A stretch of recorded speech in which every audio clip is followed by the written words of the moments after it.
I think a lot of people are like wondering how to find cool vocals because the go-to of like Splice is probably a little overworked. You find a lot Yeah. of the same stuff on there, but I've had a couple of records that I've gone and had Fiverr. I've hired someone on Fiverr to like sing the vocal or to write a vocal. I mean, there's so many people on there that are able to sing and write for you. There's men, there's women, like rap, there's reggae, there's literally everything you could want.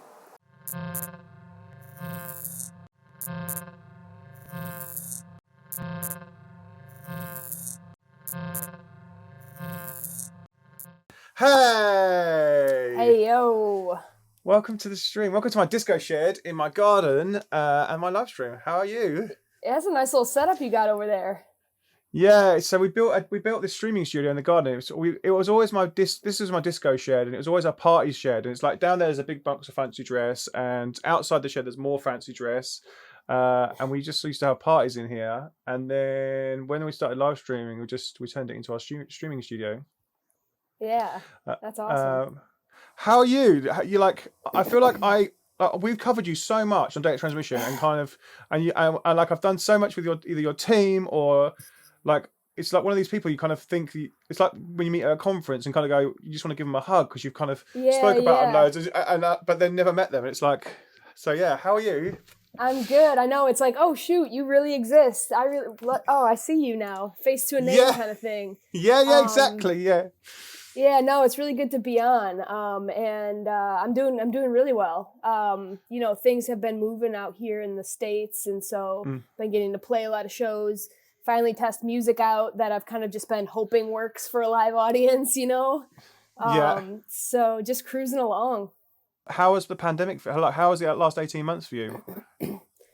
Just, you know, I'm sure a lot of people would say a roller coaster. You just don't, you know, you've never really known when things would be back and if they're going to stay. And, you know, aside from the fact that I haven't been able to play live shows, I think I found a silver lining in the in the downtime because, you know, I still work another job to, you know, make ends meet. And so with that downtime we had, it sucked not playing shows, but at the same time I was able to like take my extra time and focus on production, really hone in on my sound. And I did a lot of digging through old music and really kind of figuring out like the path that I want to be on with my sound. So although it sucked for a lot of reasons, I think there's been a lot of good that came out of it for me.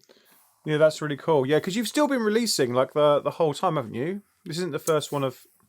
Yeah. I switched. Last year I did a lot of remixes. But this year, a lot of my music that I've made during quarantine has just been, you know, kind of steadily flowing. So it's been nice. Did you get on the live stream game? Have you been playing, or did you just kind of get in straight and just focus on production? Yeah, I did the live stream stuff a bit. You know, for me, I was just trying to keep my name out there. It's like also the live streaming stuff was good to just reach audiences that you really never could before. So I did some streaming, and I'm not gonna lie, I'm kind of glad the streaming is over because it's just super strange not playing to an audience. You know, as a DJ, you feed off of that.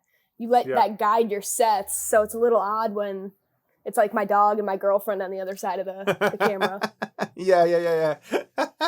Nice. Yeah, I know what you mean. I've just sat in the shed, but we've got a cool audience, and it's been fun. Like I'm not gonna lie, yesterday was hilarious. I started getting this. We had a troll, and they come in and they were like saying play Tupac, and we were like, no, I don't want to. Like we were just having like a full on conversation. Like, it was an interview, and we were like, and then they were like, play it. So that's how we've now got Tupac on our little desk. We made this picture and we streamers. I got Lil Wayne in the background back there. Oh, there you go. We got it.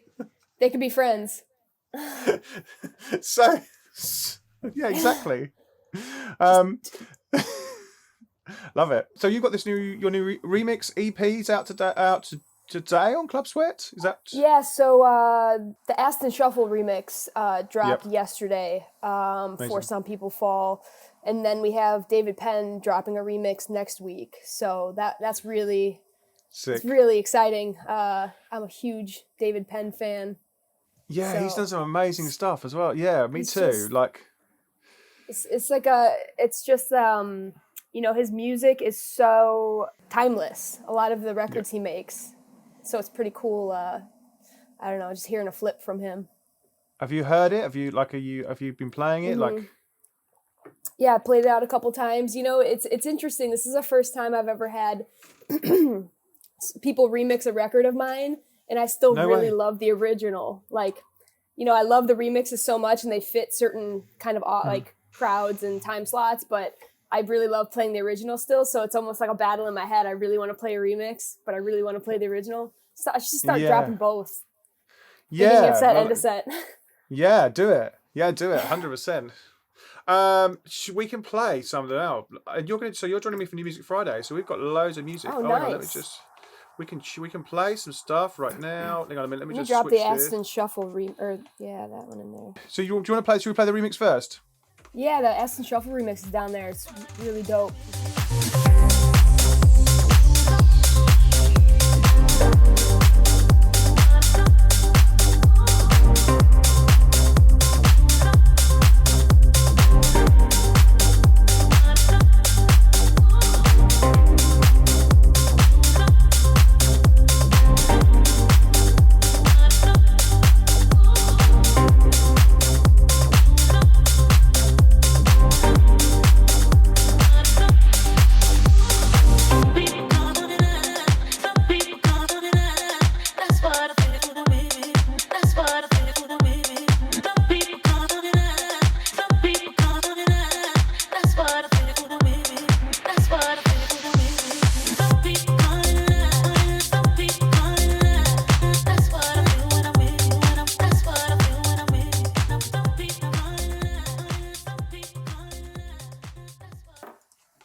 Loving that remix. That's well cool. The guys and gang in the chat, what you feeling that? Should we give it the rave horn? Hey, there it is. Yeah, so we've got some sounds. If you want to, if you're feeling it, we can give them the rave horn. We also, I'm a big Hulk fan. Oh, I dig it. We've got all the stupidity on a Friday. We normally wear fancy dress as well, but yeah, it's all good. You missed that train today. What the heck? No fancy dress today. Oh no, we've got Captain Planter here. He's so this is a disco. It's supposed to be a disco ball planter. It's supposed to put plants in it, but we need a plant so far. So at the moment, it's just Captain Planter, and he's a hero. There you go. He looks like a hero. So. After the next record, we'll get you to give us your 5 things producers need to know, which is a series I've started on YouTube. But before that, what else is going on? Like, what other music is happening? You mentioned you've got some mad remix requests coming up. Tell us. Yeah. So, I'm super excited about these next probably 4 or 5 months, just because I've never been able to stack music like I have throughout the pandemic and all of that. So just to have consistent releases that I really love. And then, so my next release is actually coming out on Snake Hip's label, their new one, Never Worry. And it's quite different. It definitely feels more like a song, more like a full, more melodies, more, just less of a house track, still housey, still got the, classic elements, but I'm really excited about that one. It's called Secret. And then just recently, I think it was last week, Zoo's team hit us up for a remix of Zudio 54. Nice. So working on that one now. And it's pretty crazy when, an artist reaches out and they want a remix, but they also want that remix to be part of their set. It's a weird thought process when you're making it, because I've had to stop myself a little bit when I start to go down a hole of sounding too much like Zoo, if that makes sense. So you get a remix. How does it start? Where do you start? What do you look for? Yeah. What's the process? Yeah, so I usually try not to listen to the original too much if I can. Zudio 54 is kind of hard because it's such a popular song. It's a pretty popular song off his album. Yeah, really just usually I look at the vocal elements and see what I want to use and kind of start building an 8-bar loop around that and just, I really try to keep it in an 8-bar loop. So if I can keep producing in that loop and muting stuff and stacking things, I know that when I arrange it, it's all gonna, blend together. It's all gonna sound all right. So, but yeah, I mean, so far with that remix, I've just been making a bunch of different ideas, kind of seeing which one I like the best. And usually at the end of the day or week or however long I do that for, something will stick out. Yeah. Do you throw lots of ideas away? I do, yeah. One thing my mentors taught me is just to not be super precious about your production, because it's just, you can become obsessed with a lead that you write, like a melody that you write, but you could just be not building around it right, or it just couldn't be that good. It might not be that good. So being able to like let that go or put it off to the side and start something new is super important, I think, when you're a producer. That's cool. Just looking in the chat, Harvest says that Spy Bar t-shirt. Yeah. Oh, I'm on this side. And he also says, question, what is your go-to piece of gear, whether it's hardware or software? Yeah, I don't have a lot of hardware. I have a couple synths, and if I'm being honest, I don't really use them that often. I did more in the past. I used my Moog a little bit more, but I really started to love the Yuhi suite of plugins. So I use Repro 1 and Repro 5 pretty much religiously. I use Diva quite a bit. I'll use Serum a little bit, but usually that's more like if I'm feeling crazy and wanting to do some sound design. I usually won't, I usually won't use those presets in there too much. They're a little dubby. But Quite. Everyone's agreeing that Diva is great. Yeah, Diva. Honestly, all of the Yuhi plugins are just so well designed, and they really emulate a lot of older synths really well. So, Yuhi, sponsor me. Show me some love. Yeah, let's do it. I'm your best promoter over here. Let's do it. Let's cut that and make that. Let's get that happen. Let's make that happen. Right. Exactly. Okay. I feel like we should. Some of the people in the chat might not have heard the original. For some people, thought so. Let's play that and let them hear the original, and then let's do it. We'll go into some of your choices. And I'll ask you 5 things producers need to know. Let's play this.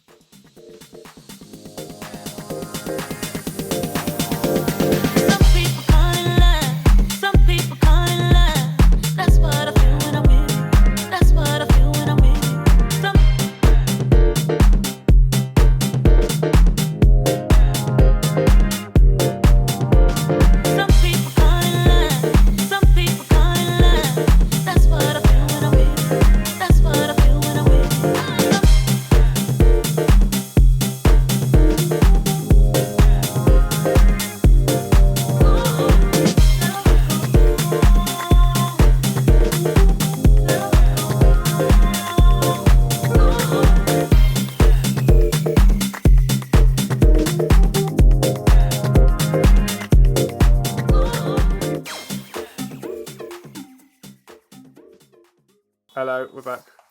There's a car alarm! It's all right. Sometimes on here, I get the ice cream van pull up outside, and the ice cream van goes, and it's And then you have to take a time out and go get ice cream. Oh yeah, but everyone in the chat's going, I want ice cream. So they're saying some really nice things, so I thought I'd read them. I like how you fuse the vocals in and out. Great arrangement from Kesh. And you were saying about how the samples are lined up. Yeah. The piano in this is samples. They're just stabs that I had found, and I just replayed into. I do a lot of chopping with samples, and so I just kind of resampled the samples into that piano lead. And when it comes to like arrangements with leads and vocals and percussive elements, that's why like that 8-bar loop is so key for me when I'm producing, because I can keep everything really tight and make sure everything is just very precise in that before I arrange it. So I appreciate that. A lot of love in the chat. Okay. And then you, like I was saying, your sound, like when I first started covering you, it was a lot more gritty and a lot more kind of West Coast, I guess West Coast, like Dirtybird sound, that kind of. But you seem to have gone more housey and more kind of yes, a lot more house now. Yeah, it's almost like I think a lot of people have gotten to see my evolution because I just started releasing, like when I first started producing in like 2012, I was pretty quick to start releasing. Probably like 2015 was like my first EP release. And, I've really pulled from my inspirations over the years and tried to like make my sound my own. And so it's just kind of just been like an evolution that everybody's got to watch unfold. And I definitely think I've gone back to my Chicago roots a little bit more with some of the sounds I'm using now and just like my arrangements. You said you've been listening to a lot more of that music. Yeah, was that through lockdown? Was that in the lockdown period, or was that before that kind of happened? Yeah, during lockdown, I kind of got sick of like really heavy club music. I'm sure a lot of people did because we weren't in the clubs. It's like, it's very different when you listen to it and you're not in a club. But, I just started digging into like some indie house type stuff, some old like Chicago house playlists that I found on Spotify, and just spent a lot of time creating stuff that was kind of outside of my comfort zone, and did a lot of recreation of tracks, like transcribing and stuff. So yeah, it's been interesting this year releasing because I'm kind of like, I know what's coming, but I'm waiting to see how other people, like it. Did you have some of the older labels asking for your music, and then you were like, it's just not going to be right for you? It's I need to find a whole new like label base and kind of who's going to put this music out. I think from the start, I really wasn't sure where my music fit. Nice. And so 2016, maybe 2017, I started my own label, just similarly to how Chris Lake started Black Book and how he started Rising way back when. Like that started for him as a outlet for him to release his music. And I kind of took that on as myself when I started Arrow. Just wanted an outlet for me to put out my own stuff. And so, now that I think like my sound is evolving, I'm seeing avenues where I could fit and like where it makes sense. And I think like now I'm just trying to keep my sound without adapting too much to labels that are asking for music, which is also tricky. Cool. Yeah, I bet. Harvard says, how often do you spend on the initial idea and arrangement and mixdown before you send it as a demo to labels? Oh man, it really just depends on the track. I mean, I think when it comes to mixdowns, I don't really do my final mixes anymore. I think I've racked my brain as much as I can on my like final mixdowns, and so I've been having other people do those. But I usually try to get it as nicely sounding in earbuds as I can. That's usually kind of my trick, is to bounce between like my monitors, my earbuds, when it comes to the mix, also like laptop speakers. If you can make it sound good on that, then like no label A&R is gonna knock you. But I think also having the mindset when you send music in as a demo, when you send it in, just knowing that you're probably going to get feedback, but that's a good thing. I used to take that as like discouraging, but now I think if a label is telling you exactly the changes and tweaks to make that right for a release, you're in a good spot if you're getting that feedback. So it's hard to give like a concrete answer there, but it's just, I think just being open to the feedback is important. I've never heard the switch between the earbuds and speak. That sounds so like obvious, but I've never heard it. Like no one's ever said it before, but it sounds like that's like the modern car test. It's like because the earbuds will be much less, obviously there'll be a much different sound. So it seems like it's obvious, but yeah. Yeah, I mean 99% of people are listening on earbuds. Are you enjoying this interview? If you are, consider subscribing to us on YouTube. And if you want to watch them live, come and join us on Twitch. The link's below, twitch.tv/Graham Farmer. We have live interviews, A&R sessions, demo listening sessions. We get labels into that are signing records. Come and join us on Twitch. It's good fun. Let's jump back into the interview though. Let's go. So you've brought us some new music for New Music Friday. So you brought some music for Music Friday. What have you brought us? What should we play first? You can choose. What should we play first? You know what I think is a really awesome record? Sorry, some of these are a little bit older than the 4-day window. But the new remix from Dom Dalla, the Calvin Harris, the remix for Calvin Harris he did, right there. We'll play this, and then I'm going to get you 5 things producers need to know. Let's do this, though. And I'll be there.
That's really cool. I really like that remix. That's really cool. Like flips it up completely. Like I was saying to you a minute ago, like imagine sending that to Calvin Harris and going, right, I'm done. Here it is, and then you sit there shitting yourself because it's like, what's he gonna say? I know, right?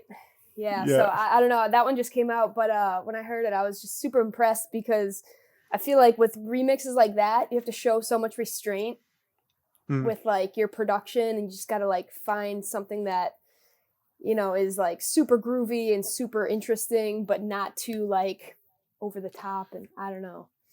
Yeah, there's always the original. It's going to be stand there, guys, staring. Like even though you're saying like before, you can't listen to the original, but something like big ones like Calvin Harris, you're just going to have heard it everywhere anyway. Like it's going to make it so difficult. Right, what record are we playing next?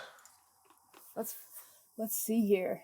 So some of these are old, but maybe they're so old that they're new to some people. I don't know.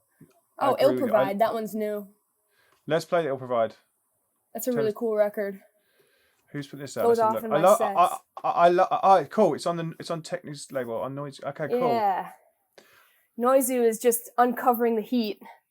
I'm literally one of these people. I have to go and click into things and go, right, what label is it on? Who put it out? Like even with Spotify, I still have to go and like dig in and go, right, who's done that? And look at the artwork and like, yeah. Let's play this. I like Noizu's label. It's cool.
That's a great choice. I'm loving that.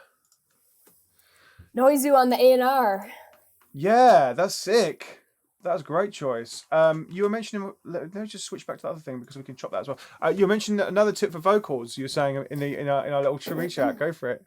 Yeah, you know, I think a lot of people are like wondering how to find cool vocals because the go-to of like Splice is probably a little overworked. You find a lot of the same stuff on there, but I've had a couple of records that I've gone and had Fiverr. I've hired someone on Fiverr to like sing the vocal or to write a vocal. I mean, there's so many people on there that are able to sing and write for you. There's men, there's women, like rap, there's reggae, there's literally everything you could. Was it expensive? I have a record called Love Boy, and it's like my most requested track. It's insane, and it hasn't come out yet, but it will soon. But that one, I had a Fiverr vocalist write it for like, I think it was like $70 maybe, US dollars. No way. And it's royalty free. And honestly, I'm probably going to give this girl a feature because she just crushed it. She's an unknown vocalist from like Jacksonville, Florida or something like that. So it's just pretty cool. There's so many vocalists out there that are crazy talented, that are used a lot. And it's just insane to see how many are out there that are incredibly talented, that are just living their life, going on, and they're just putting their services out there for you to snatch them up. Hustling their side hustles as a vocalist on Fiverr. Yeah, go and find it. That's really cool. That's $70. That's nothing for a vocal as well. Yeah, it's for an pretty original insane. as well. And everyone wants original vocals, so that's mental. Yeah. The craziest part is for this Love Boy record is that I just sent her an instrumental, and it was a different instrumental, and she wrote all of the vocals on her own, and then I reproduced the track around the vocals a little bit better so it fit. And it's just like, I'm so excited for this release. I don't even have a release date yet, and I'm just sitting here like googly-eyed over it. I don't know. But who is putting that out? So it's gonna come out on Sink or Swim. Nice. Ferric Dawn and GRiZ, their label. Yeah, nice. I'm just not sure when. Probably next year. Nice. Probably early. That label's had some great releases this year as well. So yeah, that's a big look, man. Well done. Yeah, for sure. Thank you. That's really cool. Where are we at? Oh, it's 5:45 already. Right, let's play some more music. Let's go back into our share. Do you want to go old? You've picked a load of old stuff. Do you want to go old, or do you want to say new? I'm cool with going old. Let's go. Dude, let's play that one. I absolutely I went through some stuff at the beginning of the year, and my friend she sent me the vinyl for this record, and it's literally on the wall in our office. As like a look, you won't be defeated by these arseholes that have been a bit horrible to us. Yeah, exactly. So I'm all over this record. Like it's on my running playlist as well. So yeah, big choice. Thank you. When I have this is usually like the last song I play. When people are like, one more song, this is always queued up and ready to go. It's such a good one. Oh, it's love. Yeah, I love it. Big choice. Let's play this. I'm not defeated. Everyone think you cheated. I'm not defeated. Everyone think you cheated. I'm not defeated. Everyone think you cheated. I'm not defeated. Everyone think you cheated. I'm not defeated. I'm not defeated. I'm not defeated. I'm not defeated.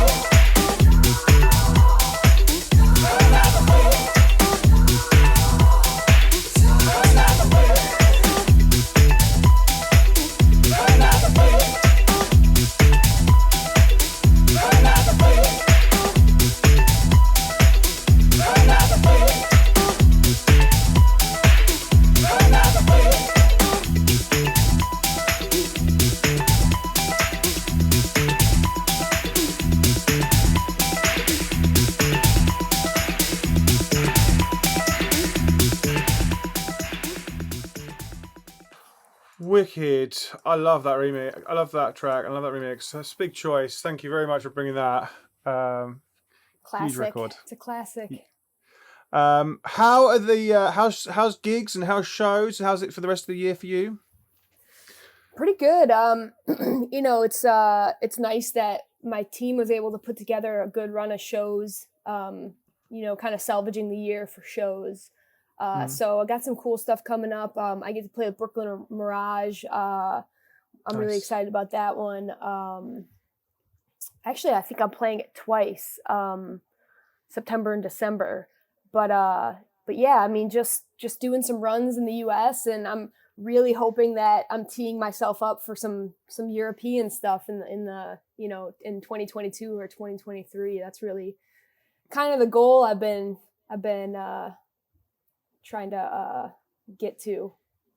Have you when you're signing these music to some of the more European labels, is that kind of the thought as well, like playing over here and then signing music to European labels as well? Yeah, you know, I'm trying to, you know, still be me and make my sound, but I'm trying to fit into, you know, that Euro sound and that US sound a bit. And so, you know, I really hope that at some point that can, you know, that means some touring internationally, you know, like Sink or Swim, they have a heavy presence internationally. Hopefully I'll be able to find a record that will fit with Defected. I've been kind of going back and forth with them a little bit, trying to land something there. So yeah, you know, Nice. I think what it comes down to with some of these international labels for me is that a lot of the people who either run them or release on them are like huge idols of mine, you know, like I'm such a big fan of Ferric Dawn, such a big fan of like Defected and, you know, obviously like the Mark Knights of the world. So it's just cool to, you know, start to make music that's catching international attention. Amazing. Well, I definitely hope you come over here next year. I'd love to see you play. Like I said, I've been covering you for such a long time, and I'd love to see you play. It'd be well cool. Where are you out of? Just outside London. Oh, okay. Cool. Yeah. My manager is from London, Tom, and he's always talking about, oh, you would do great over there. You would crush it. So, got to see if that's actually true. Yeah, it'd be cool. Yeah, it'd be well cool. Let's play. We've got enough time to play another record. Yeah, we've got enough time to play a couple of records. So Harvey says the Austin gig was dope. They were on the balcony vibing to you. Oh, nice. Hell yeah. So Harvest, you're out of Austin. One of my favorite cities to play, actually.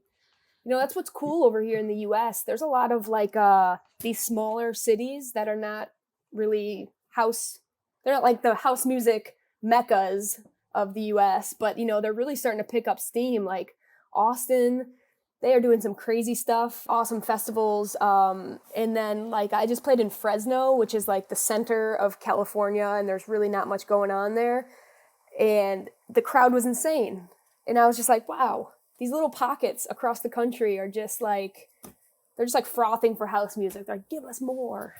Nice. I love it. That's well cool. I love it. That's really cool. Nice. Vegas is also doing stuff now, you know, some pretty cool house stuff as well. Traditionally, it's been, you know, like the big room house, but they're doing like some Art of the Wild stuff. And so there's a lot of cool stuff happening in some of these cities out here. It's nice to see, you know, post-pandemic, nobody's really sure how things are going to like recover. So it's nice to see that some of these smaller pockets are still thriving. That's cool. I reckon we've got enough time to play one more. What are we going to play? By the way, I love that you picked Maine. I love her. I love what she's doing. Yeah. Big fan of her. Do you want to play? Should we play one of yours or? We actually, I think I threw you on here. Let's play it. That's the one that just came out. You. There we go. You know what's crazy is that I don't really like the radio edit of that one. But really? I guess it's just like, maybe I'm just not fond of radio edits because you just miss so much so many good parts of a record. Like I feel like you sits best as a full extended, but what do I know? Yeah. I don't know. I listen to Spotify a lot, so I'm like, it's punchy in it when you got radio edits. But yeah, I guess. Like, yeah.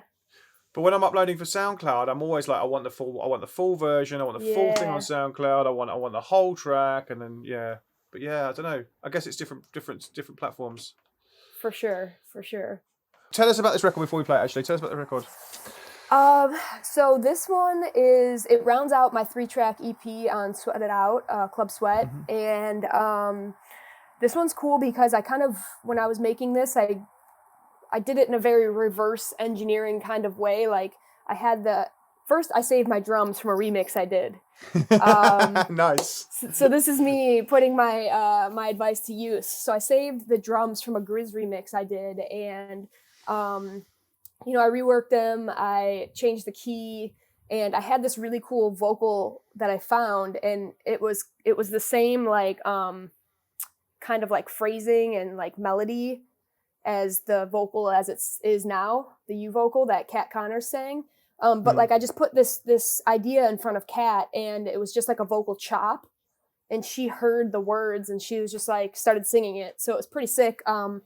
You know, typically I like to have a vocal and then build around it. This time I kind of like chopped one up and then she just sang and it fit right in like a Lego. So pretty cool how it worked out. But yeah, love this one. I wasn't sure about it, and everybody just loves it. So it's pretty cool to see. Let's play it. Oh, can you wait? Can you wait? Yeah. You, I'm missing you. So won't you stay? Won't you stay?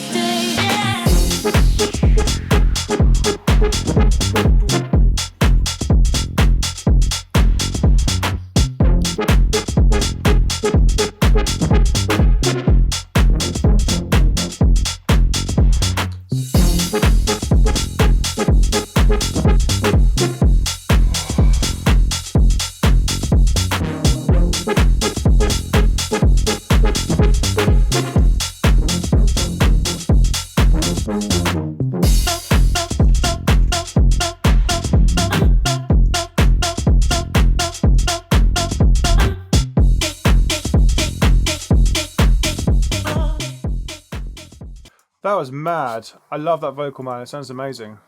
Yeah, you know, Kat Connors, she did a vocal for Afaya on a Defected record. Yeah. And I became obsessed with that record. And it's so interesting, like, everybody's connected somehow, right? So my production mentor, he used to teach at Icon Collective here in LA, but he's good friends with Kat Connors. So he was able to like connect us, and I was almost like, she doesn't have that much music out, but I was kind of just like in awe kind of that he connected me to her, because I just was such a fan of her voice and of that one. It's called Somewhere Special by Afaya. Nice. I was so obsessed with that record. So yeah, really cool that I got connected to her and got to work with her. I want to hear it now. Can we hear it? If we listen, have we got time? Oh yeah. Should we listen to it? Yeah, let's see if it's there it is, Somewhere Special. Go up into the road. There you go. Should we listen to this? We'll play one more. Yeah.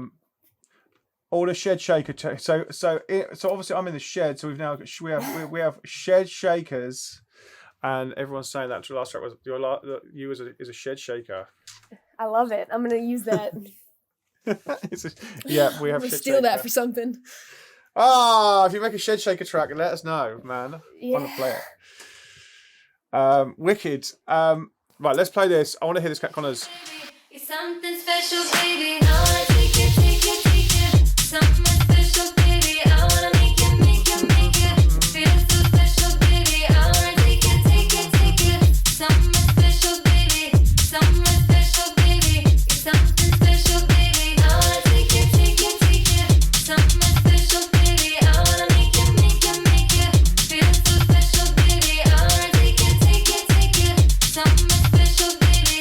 Something special, baby. It's something special, baby. I wanna take it. Something special, baby. I wanna take it. Something special, baby. That was superb. I really enjoyed that track. Thank you for bringing that to us. That's welcome. Yeah, I mean, two awesome artists, Afaya and Kat Connors. Can't go wrong. Someone asked a question. You noticed. I didn't notice, but you noticed it. Skell and Keys. Do you record remotely, or do you get in the studio with vocalists? So Kat, it was in the studio, and then it wasn't at this studio. So I'm like in the process of moving. So like I have like no setup here. So recorded it in studio, and it was pretty quick. Just a couple lines with that one. So But you know, it's interesting because when the pandemic hit, I started doing virtual writing sessions, and it actually Nice. wasn't too bad. Obviously, that the vocalist wasn't tracking vocals during it, but surprisingly, it actually went pretty well. But yeah, you know, it's really hit or miss with getting in the studio with vocalists versus just sending them something to track vocals over, like sending them an instrumental. How are you doing it? How are you working remotely? Was it a Zoom thing? Was it were you using extra software? Yeah, I used Zoom to write a track with Leo Stannard. So that one's actually called Checkout, and it'll be out in November on Higher Ground. Oh, nice, cool. Yeah. So That's cool. I really love getting in the studio and writing vocals with vocalists. That's probably my favorite because I like to be part of that process if I can, but kind of cool with it either way. I don't know if I really have like a preference of, you know, in studio tracking with them or having them track it and send it. Gang, have you got any other chat? Have you got any other questions before we dip? You guys have had some good questions. They're on it, aren't they? Yeah. Wicked. Thank you so much for doing this. Yeah. And honestly, it's a pleasure to meet you. Every time I get one of your records or get an email about one of your records, I'm always excited to hear what's next, and I have been for a long time. So honestly, it's a pleasure to meet you. And yeah. Yeah, you know, we'll have Tom send over some of my new stuff too, so you can get some sneak peeks. Please do, definitely, please do, because I'm yeah, I've been a fan for a while, like I said, and I will continue to be. So it's a pleasure to meet you, and thank you so much for joining us today. Yeah, thank you so much for having me, and you know, good time hanging. Are they? Oh yeah, one last question. Are you accepting demos for Arrow? That's a good question. You know, I've gotten this one quite a bit. I've kind of let that label go cold. I don't know. It's just running a label takes so much work and time and money, to be honest. Like, and so I am not gonna keep Arrow going. I might in the future start a label, but it feels like everyone's starting a label right now. So I just decided to like take a step back and figure out, you know, what I would want to do with a label if I had one.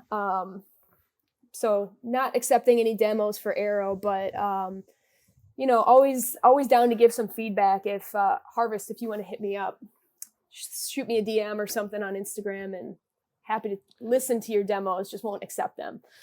Nice, wicked. Right, let's bounce. Thank you so much for joining us. What was your biggest takeaway from that video? Let me know in the comments below. I'd love to know what you get out of these videos. I'd love to know which part of the interview you liked or the content you liked. Let me know in the comments below. I'll be in them with you. I'll be chatting to you in the comments. I'd love to build this community on YouTube. If you're not a subscriber, which I know loads of you aren't, consider subscribing. It's free. You can always unsubscribe anyway. Again, I'd love to build this community on YouTube. If you want to watch these interviews live, we do them on Twitch on Mondays, Wednesdays, and Fridays. So come and join us on Twitch. Be part of the OGs in the chat. We have great fun. It's a bit of fun. It's a bit silly, but we also get loads of great content. So come and join us live on Twitch. Again, the link's below. And finally, do you want to join our networking server with other artists, DJs, and producers? We do this on Discord. It's a great platform, Discord. I absolutely love it. It's like the old school forums. I really enjoy it. Come and join us on my Discord server. Again, the link's below. I'd love to see you in there. Say hello. Thanks for watching this video. I hope you enjoyed this interview, and I'll see you in the next video or live stream. See you soon. Cheers. Bye-bye.